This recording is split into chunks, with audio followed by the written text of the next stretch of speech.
Supreme Magus, Web Novel, Chapter 309, Traitor Part 3. Going toe-to-toe with an awakened one who possessed a stronger mana core and was more experienced with magic had already pushed Lith to his limits just to keep up. Even with his core and solaces resonating, he was barely at the cyan upper stages, while Nalir had a blue core. Now that he had to face her along two other professors, Lith felt his heart sink. He had long learned not to underestimate fake mages. The only advantage he had against stronger mages was usually the surprise effect, but Nalir countered that. There was nothing he could do that she couldn't, making his odds of victory non-existent. Damn, if I put my life on the line, I can kill one of the professors, maybe both. Not Nalir, thought. She can always use them as meat shields to buy time and recover. Lith thought. Should we run away? Solus hated not being strong enough to help him. Reality was a harsh mistress. All her battle spirit meant nothing in the face of true power. It was better to survive to fight another day. Exposing our back? No, thanks. A tactical retreat may help, though. Divide and conquer. If I manage to fight them one by one, we can still do it.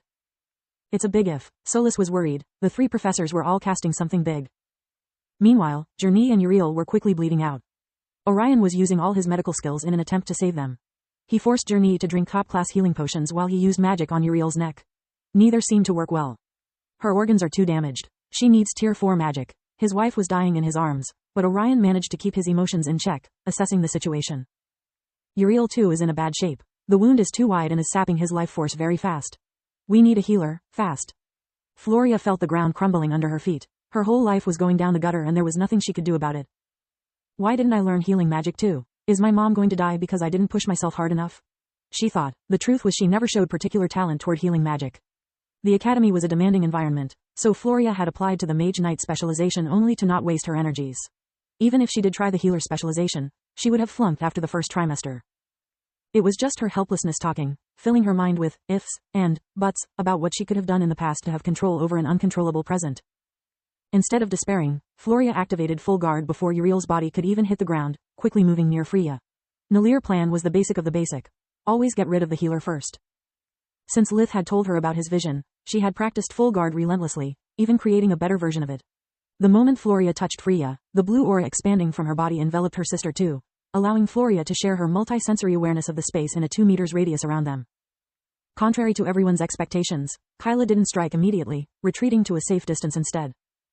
She wants to prevent us from receiving help. Floria understood what was happening. Freya, go save Mom. Now. Freya was still frozen in place.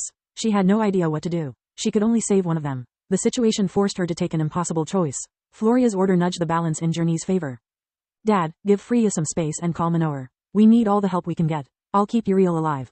Orion nodded, understanding his daughter's plan. It was unlikely for Manohar, or anyone else for that matter, to have the time and the strength to help them.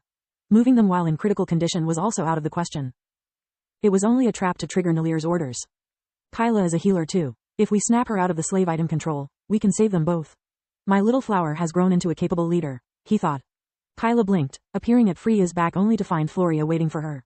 She struck Kyla's throat with her extended fingers, preventing her from spellcasting without doing her any real harm.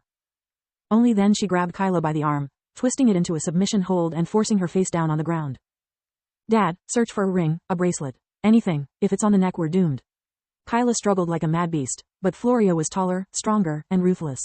She pushed her full weight on the knee pressed against Kyla's back to keep her pinned on the floor. Orion took off Kyla's rings one by one until he found one that couldn't be moved. A quick spell later, he knew what he was dealing with. It's the same model that Poultice purchased. Finally some good news. Orion took out a tool looking like pincer clamps from his dimensional amulet, using it to grab Kyla's ring. He then channeled a Forge Master spell that temporarily neutralized the slave item, allowing his daughter to regain her free will. Amila Farg had done her best, saving as many students as she could and bringing them to safety. The chaos and violence were overwhelming. Despite her efforts, she felt like she was trying to stop the tide using a spoon. The mind-controlled students would either warp away from her or attack innocents, forcing her to defend them while they got away and found another victim. She was starting to fear everything was lost when the artifact Tiras had entrusted to her picked Lith's signal again. Thank the gods he hasn't run away, yet. If I can convince him to help me, maybe together we stand a chance. Professor Farg chose to fly instead of warping. She had already consumed part of her mana trying to stop the disorders. The scene at her arrival made even too much sense. 3 professors against 1 student, keeping him on the defensive. Farg recognized the crazed look in her colleague's eyes. The thought of how deep the scheme was made her shiver. It didn't take her much time to understand Nalir was in control of the slave rings. Cursing at the kingdom's bad luck, she unleashed 3 Tier 4 true spells, 1 for each target. Sunray generated a white-hot beam aimed at Nalir's back. Stormclaw conjured a small tornado which released wind blades in all directions. Lastly, Thundersnap released a chain of lightning that engulfed the whole corridor. Farg would have replaced Thundersnap with an earth-based spell, to maximize the destructive power of her combo, but inside the academy there was no earth to manipulate. The stones composing the castle were resistant to magic, even with the power core offline. Watch out, Nalir warned her minions who otherwise would have no regard for their personal safety. The 3 spells converged a few meters in front of them, causing a chain reaction. Stormclaw absorbed the massive heat from Sunray, exploding outwards in a massive fire pillar releasing scorching shockwaves while Thundersnap bounced off the walls, attacking the professors from all sides.